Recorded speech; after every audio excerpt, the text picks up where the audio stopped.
And she cut it down and said, well, what exactly you mean by that? Oh. So what exactly did you mean by that? Oh. And it was basically about the Welsh and the Mandan Indians. At the very end she said, but everybody knows that. So then they'd come by taxi picking up Barry.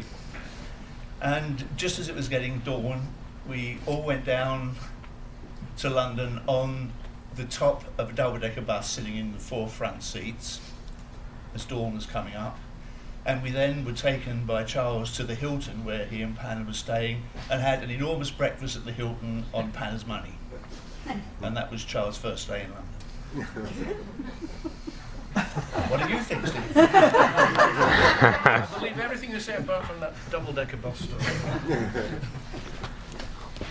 I know one thing. I mean, Bruce, do you have anything to? Well, this is for me. Charles Olson is a ghost or hearsay evidence. I never saw the man. Charles is the reason I'm here, and the reason several of us are here. The legendary UB English department is generally credited to a guy named Al Cook, who went on a wild hiring spree in the early 60s. He would hire people and come back and tell Martin Meyerson, I used up those lines and about 3 more, give me some more. And Meyerson did.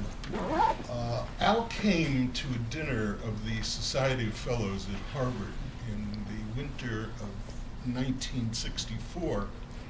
And he had been a junior fellow in the early 40s and the late 30s, and that's where he knew Olson. They had been at Harvard together. And Al said to me, when you finish your term here in 2 years, why don't you come to Buffalo? And I said, oh yes, I'll call you, having no intention of so doing, because I didn't want to go to the Midwest, which is what I thought Buffalo was. And Al said, I just hired Charles Olson. And that really got my attention, because at Harvard then, Charles Olson was legendary. The 2 people with whom I wound up at those dinners most frequently, a guy in comparative literature named Harry Levin, and an English scholar named Walter Jackson Bate. Harry and Jack would talk about Olson all the time as a mythical figure. And at that point, I didn't know how physically big he was, but that's the way they talk. So anyway, Al said he'd hired Olson, and that he'd hired Jack Barth, the novelist John Barth. And so at that time, Barth was a really interesting character. So he went away. I gave him no more thought. He came back the following year to dinner again. I thought he was just coming to these dinners. Actually, I later realized he was scouting. He was looking for people to hire. And he said, have you given any thought to what I said? And I said, yeah, I'm thinking about it. He said, well, since we last spoke, I've also hired Robert Creeley.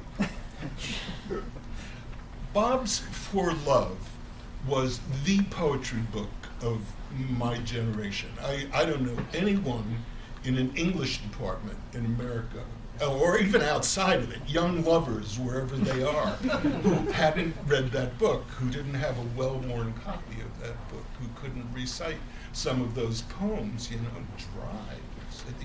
And so I said to Al, well, okay, so he brought me to Buffalo, and my hope was I would come to Buffalo and I would meet Charles Olson. I got here in, this is 1965, and they say, oh, he's on leave, he'll be back next year. So I went back to Harvard, I got an extra year there, I came here, and they said, oh, he extended his leave. I bought a house, we moved here, and I got here, and they said, he's gone. And I said, what do you mean he's gone? And they said, he went to Connecticut. And I said, why would he go to Connecticut? And they said, we don't know, we're destroyed, he went to Connecticut. Well, in the interim, I decided I had to meet Olson. A poet friend from San Francisco, a guy named Jack Thibault, was visiting, and we drank, we were drunk, we had whatever, everything that was in the house, everything. And the only thing, it was quite late, it was cold in Boston, and the only thing I had was a bag of peyote mushroom caps that someone had given me in Houston a few weeks earlier. So we ate all of those. This is something I do not recommend to any of you because if you eat peyote caps, you will belch them for a week.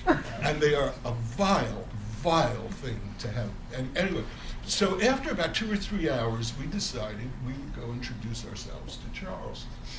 So we drove up to Gloucester. It was a very colorful ride. And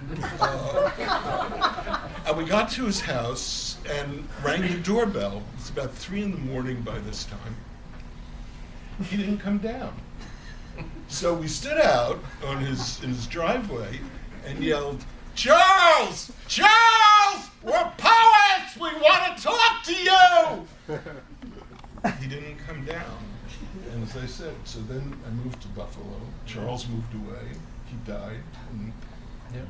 And he was, but the last part of that is, what I started to say was, he was the one who got, for many of us, this department going. He was part of the way Al knew him, as I said, knew him from college.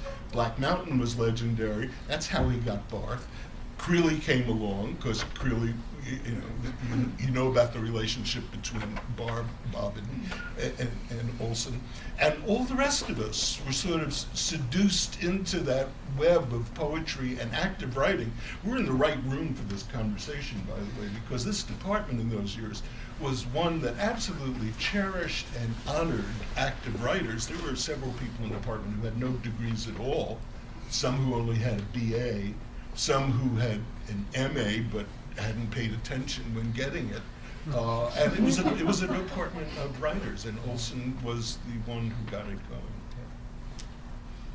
And I think Olson's presence here in the 60s, and speaking now of a Brit who moved to Canada, and to speak a little bit, then move to Tom about Olson's impact on the Canadian scene, which certainly in the mid-60s was really, the retrenchment there was archetypal criticism and mythopoesis. And that was largely because of the influence of Northrop Frye and the U of T. So poets like Eli Mandel, the young Margaret Atwood, and the young Michael Ondaatje were in there. And a garrison mentality was set in that the most important thing about being a Canadian poet is to be anti-American. And the ideological so leading up to the Canadian centenary in '67 and the 5 years leading to that, and a kind of a pseudo-history that was created around that. Now the other force that was happening was largely in Vancouver. The scene in Canada, which I think is partly the Rocky Mountains, but you don't get a sort of much of a cultural communication between East and West. But there is East, there is the mountains, and there is the West, and the West. Vancouver was always closer to San Francisco than Toronto, for instance. And there was the wonderful Vancouver Conference, and many young, now old Canadian poets met Olson, Creeley and Duncan there, and several actually came to study here at Buffalo. Daphne Marlett came, and a special issue of Origin magazine to Daphne's work, and Fred Waugh, who came down. And several people, and sort of Mike Baum is somebody who was American, moved to Toronto and back down here. So that was really the importance of Olson, and it was really kind of the presence of Olson through that West Coast move into that. But what I'd like to ask you, Tom, is the motivation for starting Goliard Press, and the way Goliard became Kate Goliard and became so formative in the construction of Maximus. I came to Charles through Ed Dorn, was my first correspondent on this side of the Atlantic, and Creeley, who was a few months after that. And I knew nothing about Black Mountain, and I was interested in those writers. Then Charles appeared because I think Ed sent me a poem of his when I was doing the magazine Outburst that I included in that. Although it was printed under the name of Gail Turnbull, which I had to black out. It printers in and put Charles Olson in small type above it. So then we corresponded for a while, and I think it was, as I remember it, it's a long time ago now, it was probably through Ed that the poem sequence West came, and that was when Barry and I were doing Goliard together. And that was his first book, Charles' first book in England. And we had long correspondence because we would send him proofs and he would correct the spacing, and eventually we got very irritated because we were quite brash.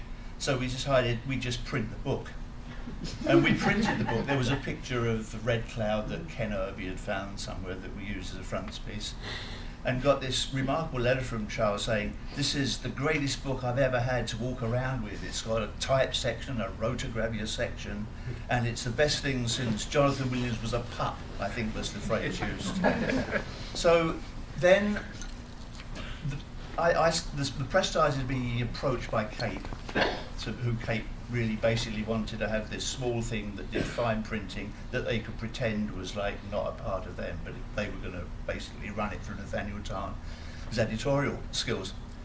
And I'd already been in touch with Charles, and Charles had said, "Would you like to do this book?" So the Maximus, the first one we had to do, Archaeologist of Morning was another one at that time. There was a book of Jeremy's that I'd agreed to do, which then came out. So basically what they did was they kept those things, and when it became Cape Goliard, and did the books. But by that time, end of '67, I was gone from that. But faithfully, they actually kept the things that I'd agreed to do. It's a Blackburn book, if I remember as well. That's right, yeah. And then he stayed with Cape. The other ones, the 3 volumes came out, I think. That's it. That's it. But what was your motivation? Was it a kind of a response to what was not happening? Oh, I'm sure, at yes. that time? English, in quotes, poetry was totally boring as far as I could see at that time. I mean, that's what attracted me to Ed's work from a distance. And, you know, equally to work from Europe. Yeah. I mean, going through Dada and the French, I liked all that as well. You know, Schwitters I was very fond of. So it was a nice mixture of that. And those things weren't available. They were available in London, perhaps in the basement of better books. There were a few copies of Evergreen Review would come through, stuff like that. So I thought, why not do a magazine? And then if you do a magazine, why not do small books? It's a normal development. But I think that looking to Europe, that's something that we find with, and particularly Dada, there was quite a few magazines that was coming out really inspired by that. Because there were, what was it? There was Stand, I guess. That was the poetry magazine that was most widely distributed. There was it Jim Haynes in Edinburgh was doing a little magazine, Sidecar. That's right, Sidecar, yeah. So there, there were little sprouts happening, and those sprouts led to like the later part of the '60s and the Mersey poets and so on. Yeah. And things got a little bit more lively for a while before it became back to the academy. And do you see within that, like the importance of, say, Donald Davey initially, and then Eric Mottram, because Mottram was so important in getting Ginsberg, the Beats, and Olson, and really everything that was in the Don Allen anthology, really circulated in England in a way that it became I think the first volume of American Poetry was the most common book you'd see on people's shelves. Yeah. I mean, Eric, I guess it was Eric in London and Jeremy by that time in Cambridge who were the 2 academic possibilities for that. And Eric with his love of Burroughs. Yeah. And I know around about that time that Jeremy Prynne, in correspondence with Olson, they were both talking about an Atlantean community. It was a meeting of, it was transcontinental, but this meeting of the best in America and the best in Britain at that time. Upright seagulls. It's upright seagulls. the 2 fish at the side of the cliff. They should intertwine. No, I never heard talk of it.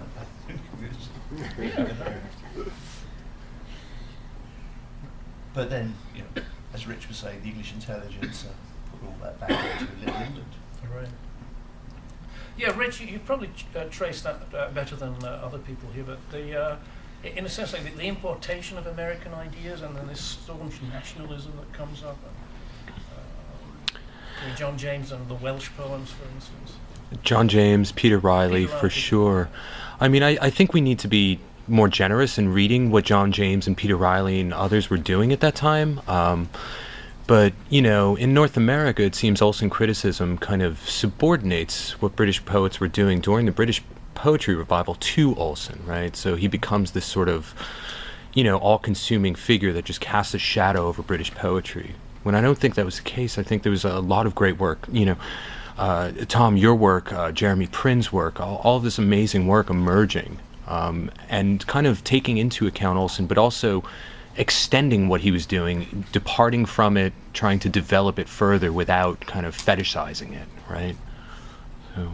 And that really came up with your mentioning of Alan Fisher and Place. And it was really taking the Gloucester project in a way and applying that to England, wasn't it? The paper I was going to write for this, that I didn't have time to write, was I was going to look at Charles Olson and the Situationists. And particularly the way in England, and largely through Ian Sinclair, this poet and now journalist, really tied on to psychogeography, the exploration of urban spaces through Derrida. That it seems to me that the Situationists never really had an impact on American poetry in the 60s. That's my sense. I don't know if people feel that way. Don, what were people reading Guy Debord and the Situationists? I mean, a little, but if you'd asked me for a trace of it in the writing, I'd be hard pressed to point you to anything. There were a small group of Situationists, anarchists in San Francisco pumping out material. What's the guy's name? Ken Nab. Yes, Ken Nab, right. Yeah, you know, so all this stuff was available in various kinds of sloppy publications, and you know, it was being read, but as I say, you know, where you'd point to some real evidence of it, I don't know.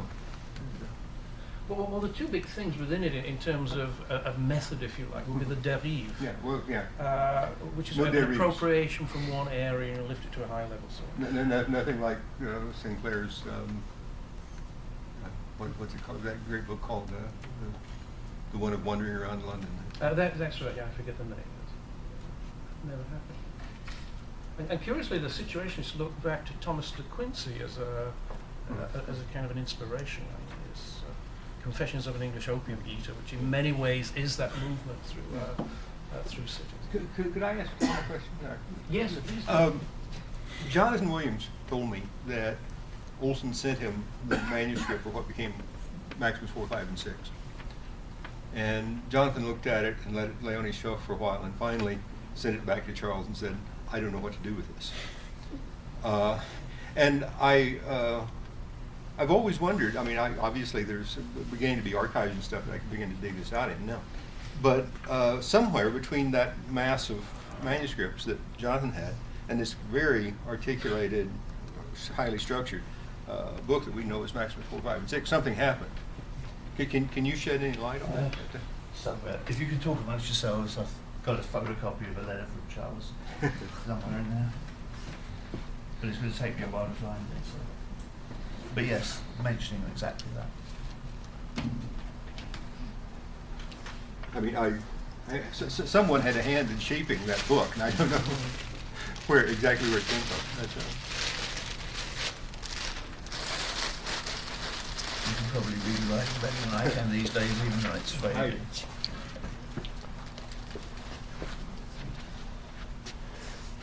Didn't know that I can. This is such a dream that in any case, it has already taken the curse off the illicit criteria of the typesetting of the Maximus poems. I don't know that I'm going to be able to both decipher this and read it in a way it can be heard and understood. But I mean, did Pren or someone really work at? It's quite possible. I don't know reshaping? what hand Jerry would have had. Yeah.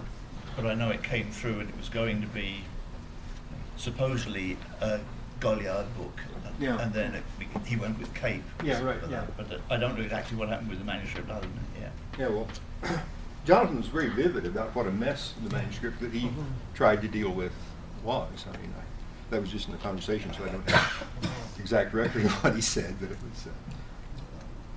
There is an odd page in The Archaeologist of Mourning, which is also done, which I think indicates Olson's own sloppiness around his work, because there's a poem in it that does not read like an Olson poem. It's called Queen Street Burlesque. And it's actually a poem by the Canadian poet Raymond Souster about this burlesque hall in Toronto on Queen Street.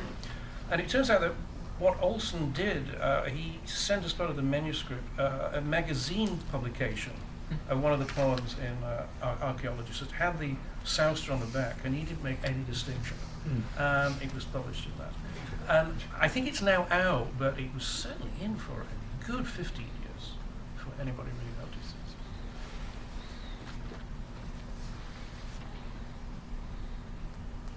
Yeah, well, there's this weird, I mean, on the one hand, absolute insistence that, you know, things be moved a quarter of an inch this way and an eighth of an inch that way.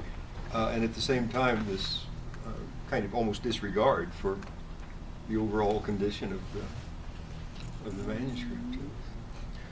So I don't know if Carla can answer this, but I remember you a couple of years ago mentioning that the complete Maximus, as we have it through University of California Press now, does not contain sections of it, because the ability to typeset it was almost impossible. And it's the vortexes that I think there is one in right now, but that material's still got to be published. And in fact, not just, I think Dorn can answer this question too. This summer we were together at the archives. We thought we would do interesting work out of just trying to bring out all that is buried in the archives. There's a lot of material that has not been, and it's true that Baderick chose what to bring to print and what not to, and if you go through what is left in the archives, you realize that in fact some of these choices perhaps were a bit arbitrary, or they followed some logic that is not quite immediately readily legible. Let me put it that way. So, but yes, there is a lot that is not there. It should be brought out.